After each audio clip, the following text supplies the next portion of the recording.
একটু তো ধরতে হয়।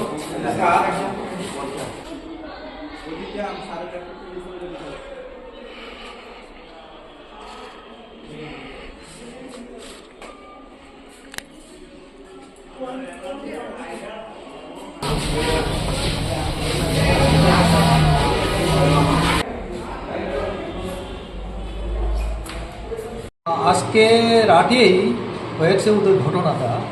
তো আমরা সকালে যখন তো মর্নিংয়ের স্টাফে এসে পড়েছি, তখন আমাকে খবর দিয়েছে সকাল 7টায় যে চুরি হয়েছে। আমাদের দেখুন নিঃশব্দ খোলা, কয়েকটা রুম খোলা, এক্সাম রুম খোলা, আমার room vice principal, cash section, establishment section এবং ক্লাসরুমগুলিও খোলা আছে। তো চুরি হয়েছে হার্ড ডিস্ক, দুটি হার্ড ডিস্ক নিয়ে গেছে সিসি ক্যামেরা, এবং হার্ড ডিস্ক কম্পিউটারের এটাও চুরি হয়েছে এবং সব কিছু লন্ডভন্ড করে রেখেছে। 7টা রুম খোলা আছে, এখন 7টা রুমে ঢুকেছে। তো এক্সাম রুমের কম্পিউটার নিয়েছে, এটা হার্ড ডিস্ক। নাইট গার্ড আমাদের এখানে নাই, নাইট গার্ড আমরা জিজ্ঞেস করতে পারিনি, যেহেতু নাইট গার্ড নেই।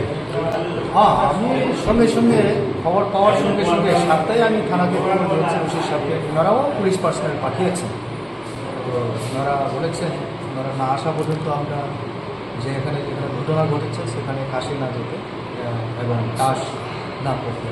স্যার, এটা আজকে তো পরীক্ষা আছে আমাদের, আনসার স্কিলগুলিতে আমাদের কাজ করতে হয়, আমাদের প্রেজেন্সেই আমরা এগুলি কাজ করবো।